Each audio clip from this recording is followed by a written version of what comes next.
ये निर्भर करता है कि आप कितने भूखे हैं। See, only a child, when she cries loudly, the mother will take immediate action. और एक बच्चा जो है जितना तेज रीति से वो चिल्लाता है, रोता है, उतना जल्दी माँ समझ जाती है कि उसको कितनी भूख लगी। Suppose the child does not cry, मान लो कि वो बच्चा जो है बिल्कुल नहीं रोता है, चुपचाप रहेगा, the mother will not pay attention. और जो माँ जो है उसके तरफ अपना ध्यान नहीं लगाएगी। Do you understand that? आप समझ रहे हैं इस बात को? In the natural life, if the child does not cry loudly, the mother will not take attention, pay attention. और हमारे प्रतिदिन के स्वाभाविक जीवन के दरमियान हम देख पाते हैं, एक बच्चा जब तक चिल्लाएगा, रोएगा नहीं, तेजी से नहीं रोएगा, तो माँ जो है वो कितना भूखी है उसको समझ नहीं पाएगी। In the same way, इसी प्रकार God will not answer our prayer if you are not focused and if you do not have hunger. हाँ, परमेश्वर, आवाज नहीं आ रही है? अच्छा, और पास।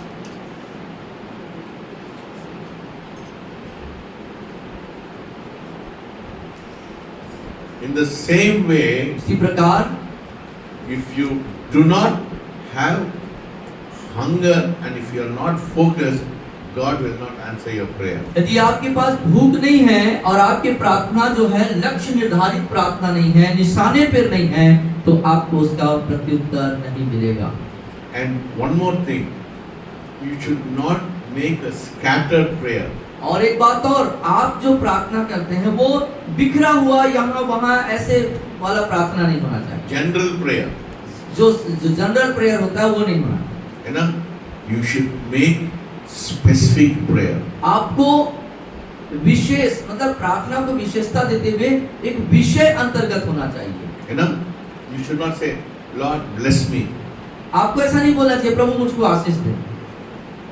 ना, परमेश्वर क्या आशीष कौन सा देगा? आशीष देगा प्रभु? Whether you want spiritual blessing, whether you want material blessing, material blessing में क्या चाहिए? अब घर चाहिए, or do you want some financial breakthrough? We should be very specific. और आप ऐसे इस तरीके से प्रार्थना करते हैं, प्रभु मुझको आशीष दे। तो आशीष क्या प्रभु देंगे? आपका प्रार्थना मान लो चंगाई चाहिए। क्या चंगाई चाहिए? भौतिक आशीष आप मानते हैं। कौन सा भौतिक, कौन सा वस्तु चाहिए? घर चाहिए, गाड़ी चाहिए, क्या चाहिए आपको, है ना? तो प्रार्थना जिस विषय के लिए आप प्रार्थना करते हो, विषय का नाम होना चाहिए, विषय वस्तु पर आधारित होना चाहिए। So the first key to receive blessing is hunger. और पहले जो कुंजी है आशीष प्राप्त करने का वो क्या है? भूख। Second, specific prayer. और दूसरा है विषय अंतर्गत प्रार्थना करना जरूरी है। And the third thing is you have to have a thirst. और तीसरी बात, आपके अंदर अपने अंदर स्वतः एक प्यास होनी चाहिए। You know, we sing that song, very familiar song. जैसे हिरनी पानी के लिए हाँ? तरसती है, हाँ। वैसे मैं भी तेरे लिए प्यासा हूँ। Yeah. Your prayer should not be a mental prayer. और आपकी प्रार्थना दिमाग वाला प्रार्थना नहीं होना चाहिए। Your prayers should come from your heart, from your soul. और आपकी जो प्रार्थना है वो आपके हृदय के अंदर से, प्राण से, अंदर से वो प्रार्थना निकलनी चाहिए। When will you take a drink? When you are very thirsty. और जब एक स्वप्न कैसे निकल के आएगा आपके अंदर? जब आप उसके प्रति प्यासे होंगे। Yes, thirst and hunger will touch the heart of God. आपके अंदर का भूख और प्यास खुदा के दिल को छू लेगा। Hallelujah. Hallelujah. You want your prayer to be answered? आप चाहते हैं कि आपकी प्रार्थना का उत्तर मिले आपको? How many of you want your कितने prayer? लोग चाहते हैं कि आपके प्रार्थना का उत्तर आपको मिले?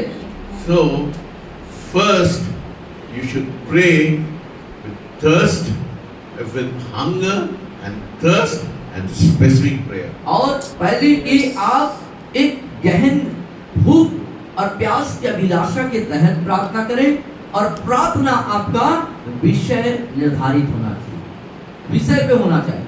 The fourth thing, चौथी बात, do not pray selfish prayer.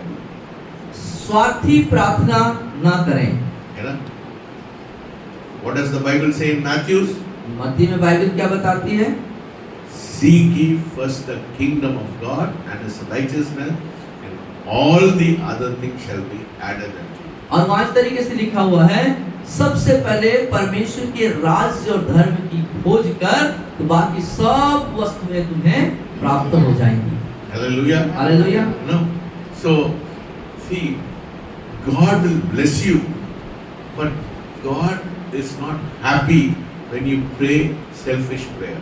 परमेश्वर आपको आशीषित करेंगे, लेकिन आपके स्वार्थपूर्ण प्रार्थना से परमेश्वर खुश नहीं होते। Now there is two kind of blessing. दो प्रकार की आशीषें हैं। One is general blessing, एक है एक सामान्य आशीष, because God is a compassionate God. God is a God of grace and mercy. He'll bless you. परमेश्वर तरस से भरा हुआ प्रभु है, करुणा और दया उसकी स्वभाव है, तो आपको परमेश्वर आशीष देंगे। That is the nature of God.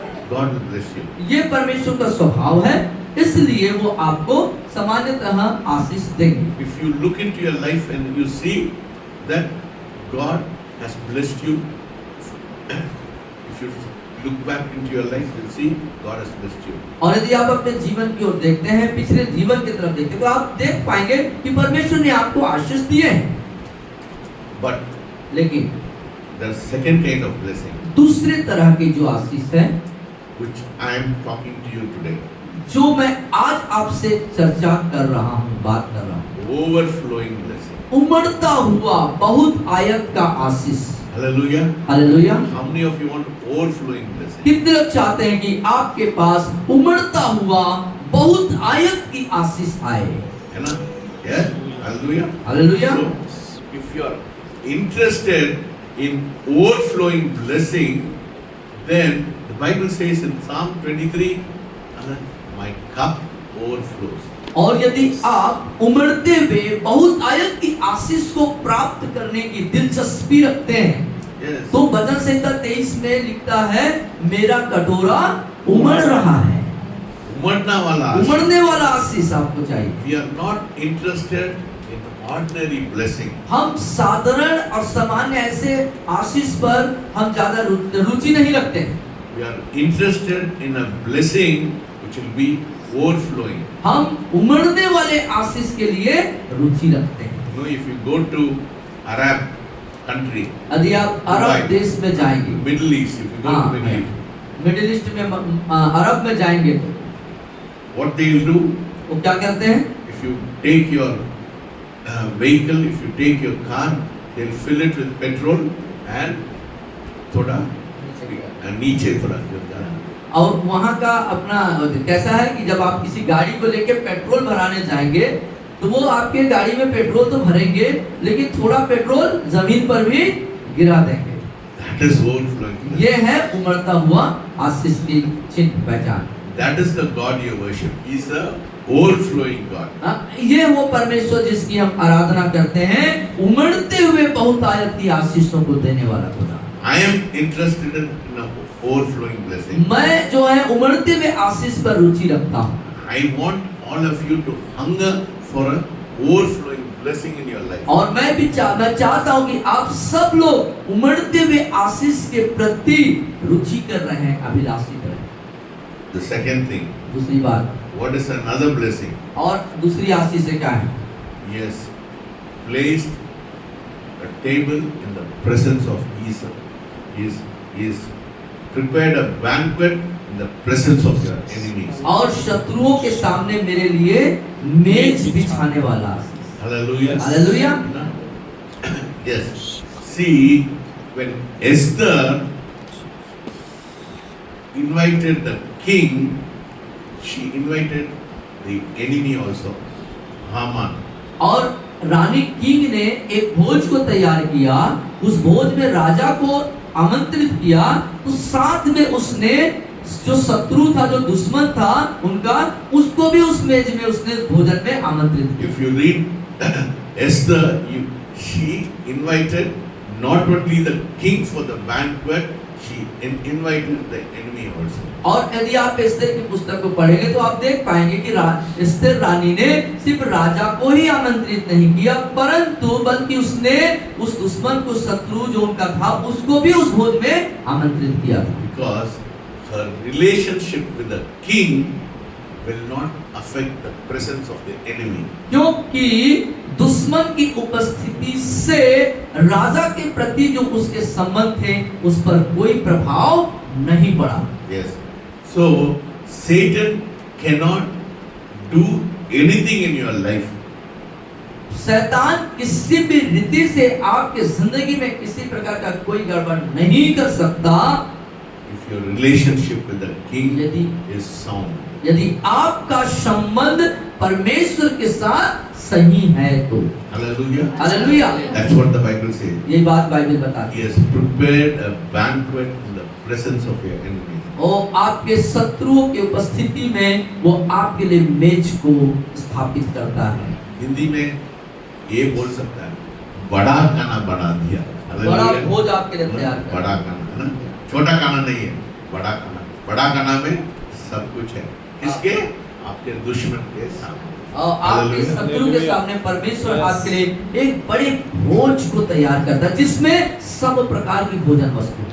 Hallelujah. Hallelujah. Nothing, there is nothing, कोई चीज के लिए कमी नहीं। There is no lack when God blesses you. और परमेश्वर जब आशीष आपको देते हैं तो उसमें किसी भी प्रकार की कोई घटी और कमी नहीं हो सकती है। When will it happen? कब ये होगा? When your relationship with the king Yes. is perfect. जब आपका संबंध राजा के साथ सही होगा, सिद्ध होगा। Hallelujah. Hallelujah. Hallelujah. How many of you want your relationship with the king should be perfect? कितने लोग आप में से चाहते हैं कि आपका रिश्ता, आपका संबंध राजा के साथ अर्थात परमेश्वर के साथ सिद्ध रहे, सही रहे। Hallelujah. Hallelujah. Yes. This morning I am emphasizing the fact that your relationship with the king, if it is perfect, if it is without any kind of रुकावट नहीं है, वो मिलाप नहीं होना चाहिए, नहीं होना चाहिए ना, कोई मिलावट नहीं होना चाहिए, no mixture, it should be perfect, yeah.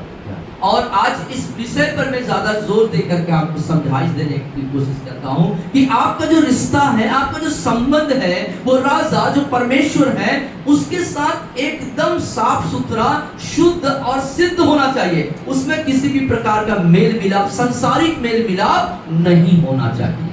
In this world, what kind of relationship you have with your wife or your husband or your friend? How is that relationship? Is it very strong? इस संसार में आपके पति पत्नी या मित्रों या सहेली सखियों के साथ जो रिश्ता है, जो संबंध है, क्या वो सही है? क्या Yes. क्या मजबूत है? क्या वो? If you have a strong relationship with your wife or your husband or your friend, then he will do anything for you.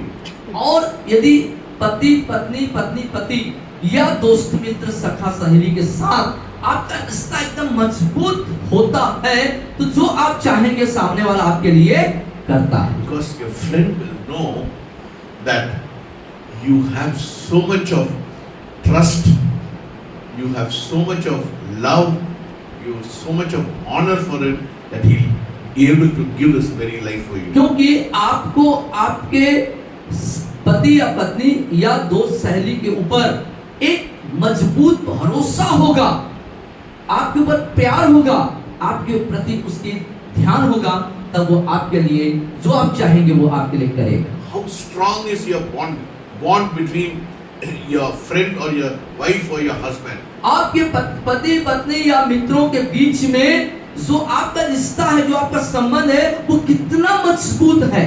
The more strong it is, the more benefit you'll get out of it. और जितना ज्यादा उस रिश्ते में, उस संबंध में मजबूती होगी, उतना ज्यादा आप जो है फायदा उठा पाएंगे। The God you worship wants that kind of strong relationship. Yes. और परमेश्वर जिसकी हम आराधना स्तुति करते हैं, वो परमेश्वर भी इसी तरीके के मजबूत संबंध और रिश्ते को आपसे मुझसे चाहता है। Hallelujah. हालेलुया।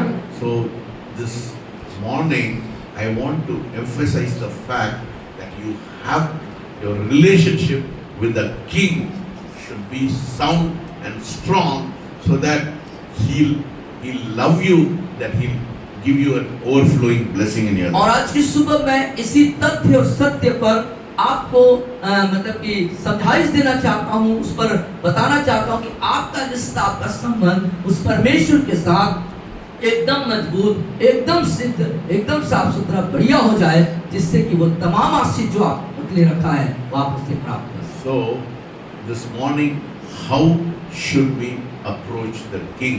तो आज की सुबह इस बात को हम देखेंगे, उस राजा तक हम पहुंचेंगे कैसे, You know, कैसे पहुंचे।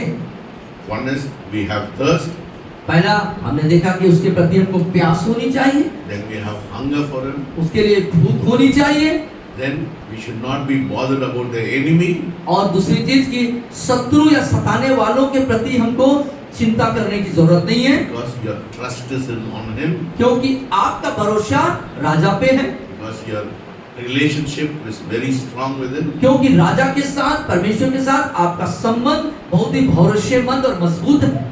But the most important thing is how do we approach the King? और सबसे महत्वपूर्ण बात जो है वो ये कि उस राजा तक, उस परमेश्वर तक कैसे पहुंचेंगे।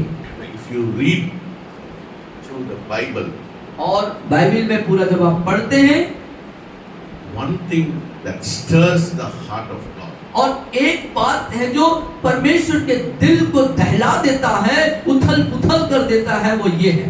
only the one thing, only the one thing बोले एक बात that stirs the heart of God परमेश्वर के हृदय को उथल पुथल कर देता है, humility. वो है नम्रता या दीनता। When you come to the presence of God with humility, सब नम्र और दीन होकर के परमेश्वर की उपस्थिति में जब आप आते हैं, when you come with hunger, जब आप भूख के साथ आते हैं, when you come with singleness of purpose, my purpose is to seek the face of the King. मात्र एक उद्देश्य, एक ही उद्देश्य कि मैं परमेश्वर को का दर्शन पाना चाहता हूँ, देखना चाहता हूँ। तब No, that's what God said to David in Psalm 27. और भजन 27 में दाऊद यही बात को परमेश्वर से कहता है। That the Lord said, "Seek ye my face," and David said, "Your face will I seek, Lord." और वो मैं इसको पढ़ना चाहूंगा उस पद को। 27, Yeah. Psalm 27. 27 अध्याय हम निकालेंगे भजन संहिता। सब एक बार मैंने मांगा, उसी के यत्न में लगा रहूंगा। नहीं, वो नहीं, उसके बाद नीचे। हाँ, नीचे I'm coming. यहोवा की मनोहरता पर दृष्टि लगाए रखो।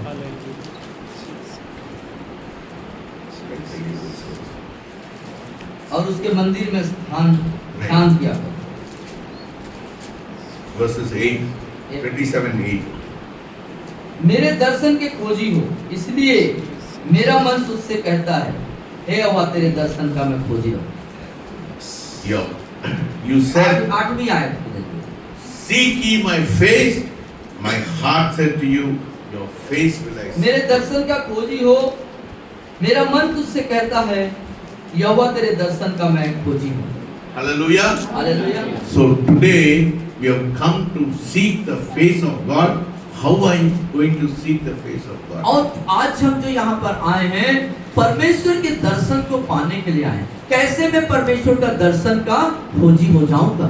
We are going to seek His face with humility. आज परमेश्वर के दर्शन को प्राप्त करेंगे नम्रता और दीनता के साथ। What is? How do you recognize humility? आप नम्रता और दीनता को किस तरह से पहचानेंगे? How do you recognize? कैसे उसकी पहचान क्या है? No? एक नम्रता और दीन व्यक्ति की पहचान क्या है? What is it? Can you tell me? क्या आप कह सकते हैं? What is the sign of humility? What is the sign that you are humble before God? What is the sign that you are seeking the face of God with humility? What is the और main एक sign? नम्रता और दीनता की चिन्ह क्या है, पहचान क्या है? कैसे पता चलेगा कि आप नम्र दीन हैं और आप नम्रता दीनता के साथ परमेश्वर के खोजी हैं? ना? कोई कुर्बान करे, कुर्बानी देना पड़ेगा, ना? कुर्बान, ना? Sacrifice. बलिदान, आपको बलिदान देना हो। कुर्बान इंग्लिश में क्या है? कुर्बान. Sacrifice. Yeah. कुर्बान. कुर्बानी, If you want बलिदान। to come to God, you have to humble yourself. आप यदि प्रभु के पास आना चाहते हैं, उसके दर्शन के खोजी होना चाहते हैं, प्रभु के पास आना होगा। When you thirst and you hunger for Him, अब उसके लिए भूख और प्यास जब है तो you don't want to come to Him glorifying yourself. You want to come to Him humbling yourself. अपने आप को महिमान्वित करते हुए ना आए, परमेश्वर को महिमा देते हुए नम्र दीन हो गए। Yes, that is why you have to, when you come in humility, you will have to lose something in your life. If you want to see a breakthrough, you have to lose something in your life. और अब जब आप प्रभु के पास ऐसे आते हैं तो आपको अंदर ये एहसास होना चाहिए कि आप कुछ खो रहे हैं, अपने अंदर से उन चीजों को खोते जाइए जो आपके लिए प्रमुख है। That's what the Bible says. If you seek life, you lose it. If you lose life, you will get it. इसीलिए बाइबल बताती है यदि तुम जीवन को बचाना चाहोगे तो उसे खो दोगे, लेकिन खोगे तो पाओगे। Hallelujah. Hallelujah. So this fasting prayer, कुछ ना कुछ हम लोग खोदना है। कुछ न कुछ हमको खोना है जो हमारे लिए ज्यादा महत्वपूर्ण है, ज्यादा हम उसको प्राथमिकता देते हैं, उन चीजों को दरकिनार करना है, We हटाना है। have not come here for some kind of comfort. हम यहाँ पर किसी प्रकार के आराम के लिए, आरामदायक उसके लिए नहीं आए, हराम के लिए नहीं आए। आराम करने नहीं आए। कुछ पाना है। If you want to receive something, यदि आप कुछ प्राप्त करना चाहते हैं तो if you want to, बोलिए, if I want to receive something, बोलिए, मैं यदि कुछ प्राप्त करना चाहता हूँ तो कुछ खोदना चाहिए। मुझे कुछ खोना होगा। You have to lose something. आपको कुछ खोना है। If you want to gain something, you have to lose something. यदि आज कुछ प्राप्त करना चाहते हैं तो आपको कुछ देना होगा, खोना होगा। Hallelujah. Hallelujah. Have I made it very clear to you? आप क्लियर स्पष्ट कितना हुआ? लोग समझ कितने गए? लोग समझ गए? जिनको नहीं समझ में आया हम फिर से समझाएं। Yes. If you want something from God, you have to lose something. यदि आप परमेश्वर से कुछ प्राप्त करना चाहते हैं तो आपको अपने जीवन से भी कुछ होना पड़ेगा। घमंड से परमेश्वर घमंड के साथ मैं कुछ हूँ ऐसा विचार सोच के साथ प्रभु के पास कदापि नहीं Then आना। you want to find a breakthrough. तभी आप एक बड़े छुटकारे को अपने जीवन में प्राप्त। If you are satisfied in your life and you come to God, you will not say great things in your life. यदि आप अपने अंदर संतुष्ट हैं, संतुष्ट होकर के प्रभु के पास आते हैं तो आप कुछ प्राप्त नहीं कर पाएंगे। You won't get it. आप नहीं पाएंगे। You have to lose something. कुछ चीज खोना है आपको। You have to sacrifice something. अब कुछ आपको कुर्बानी देना है, बलिदान देना है। Yes, you have to sacrifice something. और कुछ चीज आपको कुर्बानी देना पड़ेगा। Because your sacrifice shows आपका बलिदान, आपकी कुर्बानी दिखाता है, shows your purpose. आपके उद्देश्य को दिखाता है। Yes, it shows your purpose that I want to receive something from God. ये आपके उद्देश्य को प्रदर्शित करता है कि मैं परमेश्वर से कुछ प्राप्त करना चाहता हूँ। And before you leave this place, इस स्थान को छोड़ने से पहले within this three days, इन 3 दिनों में you have to receive something and then go. आपको कुछ प्राप्त करना होगा, प्राप्त करना है तभी आप जाएं। That is why I have called you here. इसीलिए मैंने आपको यहाँ पे बुलाया है। To receive something from God, you have to lose something in your life. कि परमेश्वर से आप कुछ प्राप्त करने के लिए आप कुछ खो के जाएं। Hallelujah. Hallelujah. Yes. If you lose something, God will bless you with abundant blessing. और जब आप कुछ खोएंगे खुदा के लिए तो परमेश्वर आपको बहुत आयत से आशीषित करेंगे। So now we are going to see how to lose something in our life. और आज हम देखने जाएंगे अपने जीवन में कैसे हम कुछ चीजों को खोना है। Yes. Isaiah chapter 58 verses और 6. यशायाह नबी की पुस्तक उसका 58वां अध्याय और 6वीं आयत। First verse. Is this not the fast that I have chosen? Yes.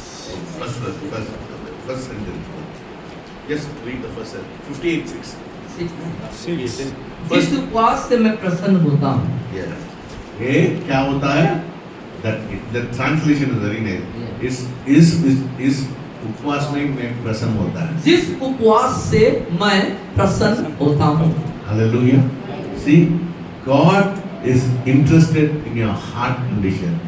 आपके हृदय दिल की स्थिति के प्रति परमेश्वर रुचिकर है, मतलब उसका इंटरेस्ट है। Yes.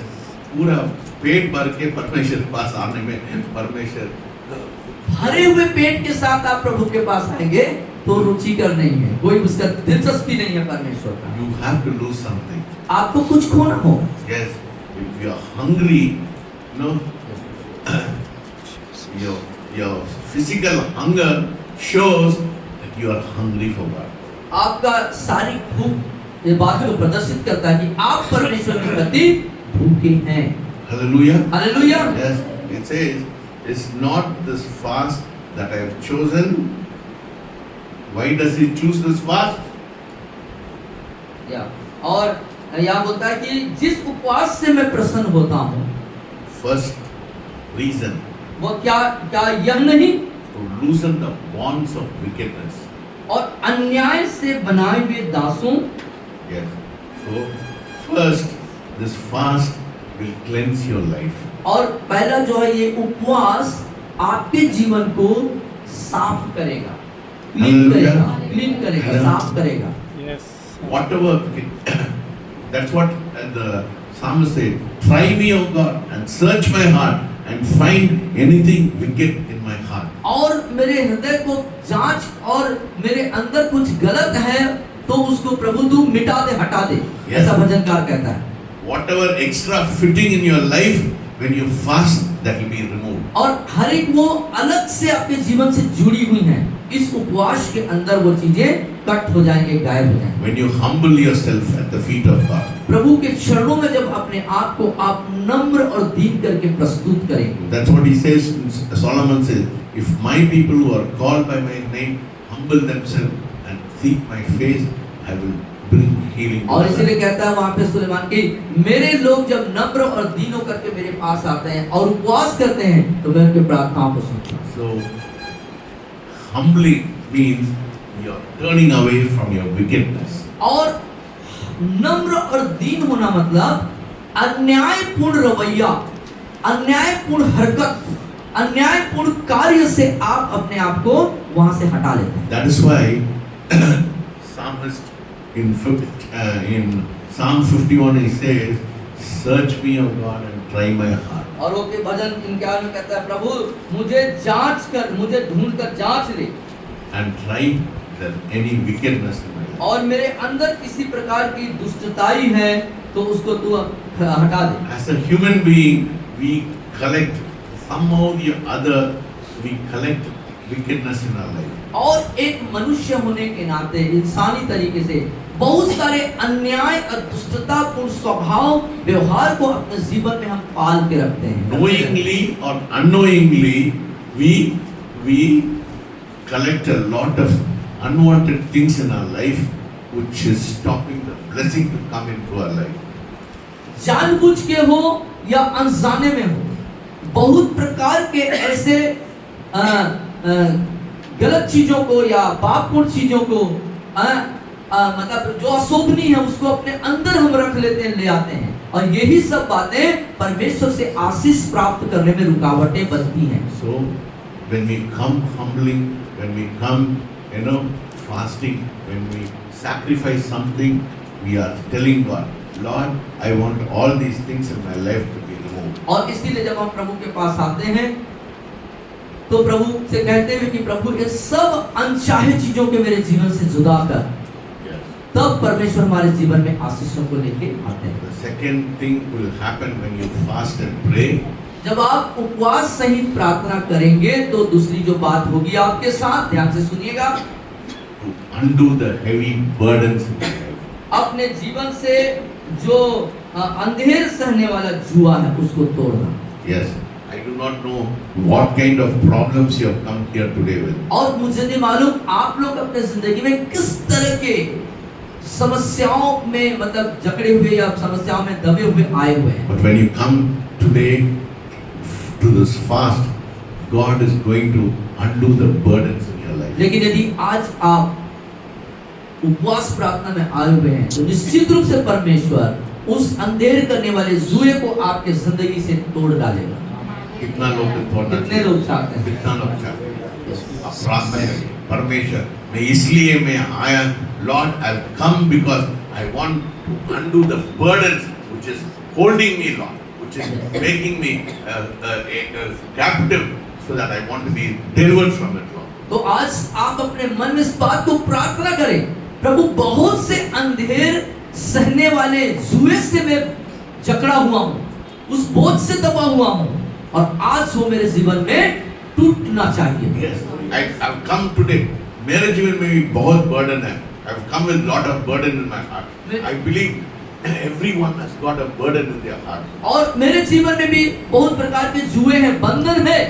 हम सब ऐसे बंधन में रहते हैं, आ जाते हैं, लेकिन परमेश्वर छुटकारा देगा जब हम उसके पास आते हैं। You know, I am not seeing the breakthrough which I want to see in my life. और इस तरह का एक बोझ है सर के ऊपर कि जैसा छुटकारा, जैसा चिन्ह चमत्कार वो देखना चाहते हैं, वो नहीं हो पा रहा है। एक प्रकार का एक बोझ है।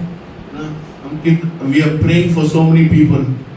हम बहुत से लोग प्रार्थना कर रहे हैं। Cancer, people who are affected with cancer. जो लोग कैंसर से ग्रसित हैं उनके लिए दुआ कर रहे हैं। Yes, Ashok Yadav, he died. Ashok Yadav जिनके लिए दुआ करते थे लेकिन वो मर गया। And Lalmani Sharma. Lalmani Sharma के लिए प्रार्थना की है लेकिन वो मर गया। No, that puts a great burden in my heart. I said, Lord, we have prayed so much. Every day I see sisters praying for Joanna, and Joanna also died. You know, Joanna, she also died. Yeah, so we are praying for so many people, but they are also dying. But we want to see breakthrough. और ये जैसे हमने नाम लिए अशोक यादव, नीलमणि और उसके बाद क्या बोलते हैं जोना, इन सब कैंसर ग्रसित थे। हम सब लोग प्रार्थना किए, कर रहे थे, लेकिन वो छुटकारा हमको नहीं आ पाया, वो छुटकारा उनके जीवन में नहीं मिल पाया, वो मर गए। और ये एक बोझ मेरे अंदर है। That is the burden I have in my heart. मेरे दिल में इस बोझ है कि वो छुटकारा उनको नहीं मिल पाया। That is why I have humbled myself. I said, Lord, I will humble myself. You do undo the burdens in my life, because when you are praying for people are not being और delivered. इसीलिए मैं प्रार्थना कर रहा हूँ, प्रार्थना किया कि प्रभु मैं अपने आप को नम्र और दीन करके तेरे सम्मुख ले आके आता हूँ, ताकि प्रभु अंधेर सहने वाली जो जुआ है वो टूट जाए और चिन्ह और चमत्कार हो प्रभु। Hallelujah. Hallelujah. So when we come fasting to Him, God will undo the burdens in your life. I do not know what burdens you have, but whatever burden you humble yourself and come fasting, God will going to remove it. और जब उपवास सहित प्रार्थना में प्रभु के चरणों में आएंगे तो अंधेर जितने भी जुआ हैं वो टूटेंगे। आप लोग के जीवन में जो भी जुआ है, जो भी बोझ है, वो हटेंगे, वो टूटेंगे। You know, and then to let the oppressed go free. और उसके बाद क्या है कि जो दबे हुए हैं वो छुड़ाए जाएंगे। Hallelujah. You know, Satan is so oppressing people. और शैतान ने लोगों को विभिन्न प्रकार से दबा के रखा हुआ है। Probably it is because of sin. हो सकता है कि ये किसी गुनाह या पाप के कारण से, Or probably we are not aware of how to be able to get deliverance. We are not sure because our prayer is not according to the will of God. या ऐसा भी हो सकता है कि हम जागरूक नहीं हैं, जिस कारणों से हम दबे हुए, शैतान ने दबाया हुआ है, उसके प्रति हम जागरूक नहीं है। कैसे वो उन जो दबे हुए सब परिस्थितियों से हम बाहर निकले, उसके बारे में जानकारी नहीं है। हम परमेश्वर के पास सही तरीके से नहीं आ पा रहे हैं। हो सकता है ये भी एक कारण हो। So this fasting prayer is going to set you free from your oppression. लेकिन ये उपवास प्रार्थना आपको पूर्ण रूप से आजाद करने जा रहा है, स्वतंत्र करने जा रहा है। Hallelujah. Yes. Whatever oppression, I do not know. किसी भी प्रकार का दबाव आपकी जिंदगी में होगा जिसे मैं नहीं जानता, But you have to make a determination in your heart. This fasting prayer, I want that oppression in my life should be removed when you tell God that God is going to do it. लेकिन इस उपवास प्रार्थना के दरमियान आपको निर्णय लेना है, आपको ठान लेना है, आपको दृढ़ संकल्प लेना है कि परमेश्वर इस दरमियान इन 3 दिनों के अंदर जिन चीजों से मैं दबा हूं, दबी हुई हूं, मैं उन चीजों से आजाद हो जाऊं, स्वतंत्र हो जाऊं। How many of you come with that determination? How many of you कितने come लोग with इस तरह का निर्णय, दृढ़ संकल्प लेते हैं?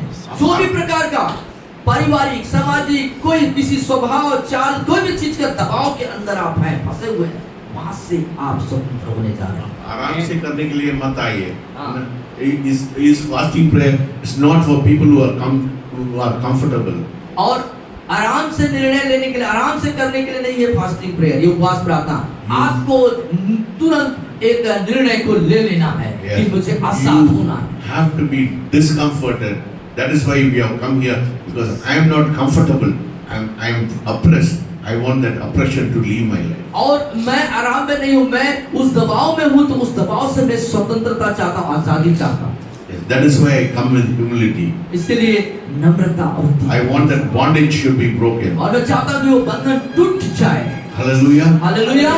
Lord, you should pray. Lord, this 3 days I want deliverance in my life. और आपको प्रार्थना करना चाहिए कि प्रभु 3 दिनों के अंदर मुझको छुटकारा मिल जाना है। Yes, probably your ministry is not expanding as you have decided, as you have determined. हो सकता है एक ये भी कारण हो कि आप सेवा कर रहे हैं और आपकी सेवकाई जैसा आप चाहते हैं वैसा नहीं बढ़ पा रहा है, तो उसमें कैसे आप छुटकारा पाएंगे? Yes, 20 people, 30 people only coming to your service. That is not what God wants. God wants to see a great crowd coming into your ministry. इतने समय से सेवकाई कर रहे हैं, 20 लोग, 25 लोग, 30 लोग आपकी सेवकाई में लोगों की इकट्ठा हो रहे हैं। परमेश्वर की कदापि ऐसा इच्छा नहीं है कि 20-30 लोगों। प्रभु चाहता है कि भीड़ आपके सेवकाई में उसके पास आ जाएं। Because you have been 10 years, 15 years. I hear the same story. How many people are coming to your church? 20 people, 30 people, 40 people. बस। और 10 से 15 साल से आप सेवकाई में हैं, लेकिन एक ही बात मैं सुन रहा हूँ, 15 लोग आते हैं, 20 लोग आते हैं, 25 लोग आते हैं। ये कैसे हो सकता है कि इसके लिए बड़ा छुटकारे की जरूरत है? Because you are very comfortable in that. क्योंकि आप जो आपको प्राप्त हो रहा है, 20, 25, 30 लोग आ रहे हैं, जो आपको मिला है उसमें अपने आप को आराम महसूस कर रहा है, इसलिए ऐसा हो रहा है। If you are discomfort, यदि आप आराम से बाहर आएंगे, then you will cry. तब आप रोएंगे। That is why you have come here, to cry before God, to humble yourself before God. Say, Lord, I want a breakthrough. I want to see a breakthrough in my life. आप इसीलिए इस उपवास प्रार्थना में आए हैं कि प्रभु जो मुझे प्राप्त हुआ है, जो मेरे पास है, मैं उसमें संतुष्ट या आरामदायक महसूस नहीं करता हूँ, उसमें मुझको आजादी चाहिए, स्वतंत्रता चाहिए, देखिए बड़ा चीज, बड़ा काम। Hallelujah. Hallelujah. See, persecution should not stop you. और देखिए सताव आपको रोकना नहीं चाहिए। They will say, these people, even if we persecute them, something great is about them. और जो यदि यहाँ तक कि आप सताए जाते हैं, वो भी उनके लिए एक उत्तर मिल जाए। We cannot deny the miracles which are happening. और वो कह सके कि जो चमत्कारें इनके द्वारा होती हैं, जो अद्भुत कार्य इनके द्वारा दिखाए जाते हैं, उसका हम इनकार नहीं कर सकते। Let people, big crowd will come to your place. और आपके पास फिर एक बड़ी भीड़, उमड़ती हुई भीड़ आपके कलीसिया, आपकी सेवकाई में आएंगे। Because there is no dedication. क्योंकि वहाँ पे कोई समर्पण नहीं होगा। Because there is no dedication, you are not humbling yourself before God. That is why we are not seeing a breakthrough in this और place. समर्पण नहीं होने के कारण, भूख प्यास और उसके प्रति एक गहन अभिलाषा नहीं होने के कारण आप छुटकारे को नहीं पा रहे हैं। Today I have come to shake you from your comfort zone. आज मैं आपको आपके आरामदायक स्थिति से हिलाने के लिए आया हूँ। Hallelujah. Hallelujah. How many of you want to be shaken? कितने लोग हिलाए जाना चाहते हैं? How many of you want to be shaken? कितने लोग हिल जाना चाहते हैं? This is the fasting prayer to shake you, my friend. ये फास्टिंग, ये उपवास प्रार्थना इसलिए है कि आपको उथल-पुथल कर दे, आपको झकझोर दे, आपको हिला दे। The bondages should be broken. और सब बंधन जो है टूट जाना चाहिए। Oppression should be broken. और हर जो दबाव है वो हट जाना चाहिए। Hallelujah. Hallelujah. In your life, in your family life, in your work, in your ministry, God wants to bring great revival. आपके जीवन में, आपके पारिवारिक जीवन में, आपके सेवकाई में, आपके जीवन के हर एक कार्य क्षेत्र में परमेश्वर आपको स्वतंत्र करके ऊंचा उठाना चाहता है। So many families, बहुत सारे परिवार, husband is not turning to God. और पति जो है वो प्रभु के पास नहीं आ रहा है। बच्चे लोग नशा करते हैं। बच्चे लोग उनके नशा कर रहे हैं। बहुत दुख आता है मेरे को। इतना दुख आता है हमको। There should be shaking. वो हिलाए जाना चाहिए। There should be shaking. वहाँ पर हिलाए होना चाहिए। Your husband should be afraid because you are in the presence of God. आपके परमेश्वर की उपस्थिति के कारण आपके पति को भय डर आ जाना चाहिए। Hallelujah. Hallelujah. I am here to shake you this morning. और आज की सुबह में आप यहाँ पर हूँ ताकि आपको मैं हिलाऊं। I don't want you to be in a comfort zone. और मैं एक आरामदायक जीवन में रहना नहीं चाहता। God doesn't want you to be in a comfort zone. परमेश्वर भी नहीं चाहता कि आप आरामदायक जिंदगी में रहें। We have come here to humble ourselves and see a breakthrough. आप यहाँ पर नम्र और दिल होकर के एक छुटकारे की ख्वाहिशमंद होकर के आए हैं। Otherwise, there is no meaning in our Christian life. उस अन्यथा हमारे मसीही जीवन का कोई मतलब नहीं है, कोई अर्थ नहीं है, उसका कोई वजूद नहीं। If we are coming fasting, let us come with a purpose and a determination that God will do something in my life. यदि आप उपवास प्रार्थना में आए हैं, एक लक्ष्य निर्धारित निशाने को देखते हुए उद्देश्य के तहत आए जिससे परमेश्वर एक बड़े छुटकारे को दे सके। Tell God, कहे प्रभु से आज, God, I want a breakthrough now. मैं इसी वक्त छुटकारे को चाहता हूँ प्रभु। बोलिए सब लोग, मेरे को breakthrough चाहिए। प्रभु मुझको छुटकारा चाहिए। जोर से बोलिए। बोलिए मुझको छुटकारा चाहिए। इसलिए आए, मेरे को छुटकारा चाहिए। मैं इसलिए आया हूँ कि छुटकारा चाहिए। That is the purpose you should have. ये उद्देश्य आपके पास होना चाहिए। If you do not have that purpose, get away from this place. और यदि आपके पास ऐसा उद्देश्य नहीं है तो इस स्थान से आप जा सकते You हैं। have no business to sit in this place. इस स्थान पर बैठने का आपका कोई मतलब नहीं I है। have come with a purpose. मैं यहाँ पर उद्देश्य के तहत आया हूँ, See a breakthrough. ये छुटकारे को देखने के लिए। You should come here with a purpose आपको भी चाहिए कि छुटकारे के एक उद्देश्य के तहत यहाँ होना चाहिए, to see a breakthrough. एक छुटकारे को देखने के लिए। This fast is chosen.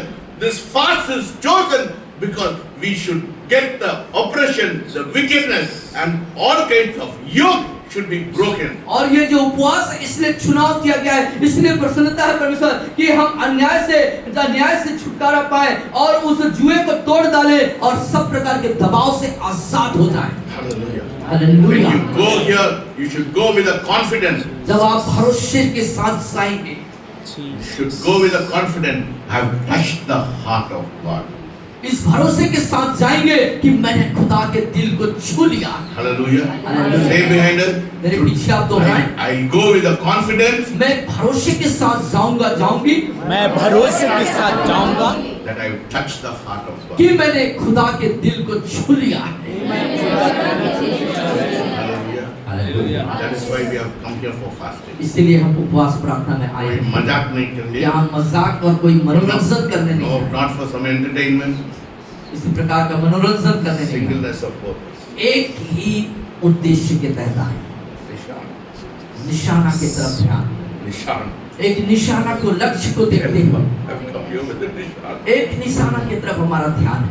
Lord, I've come here with a purpose. कहें आज बिलख के रोते हुए कि प्रभु मैं उद्देश्य एक निशाने को लेके आता हूँ। I'm not bothered about my own life. मैं अपने स्वयं के जीवन के लिए चिंतित नहीं हूँ प्रभु। I've been in a comfort zone. मैं आरामदायक जीवन में नहीं है। था हाँ, आरामदायक जीवन में था, लेकिन अभी अब change my nature. मेरे स्वभाव को बदल प्रभु जी। Hallelujah. Let us all get up and start आइए अपने praying. स्थानों यस सब लोग खड़े हो जाएं। खड़े हो जाए, प्रार्थना सब लोग करें, स्थान में खड़े हो। आवाज उठा के प्रार्थना आवाज उठा के दुआ करें। प्रार्थना करें। जो बातें बताई गई हैं, जो कहा गया है, एक उद्देश्य के तहत है। आप रोए खुदा के साथ, बिलख के आंसुओं के साथ,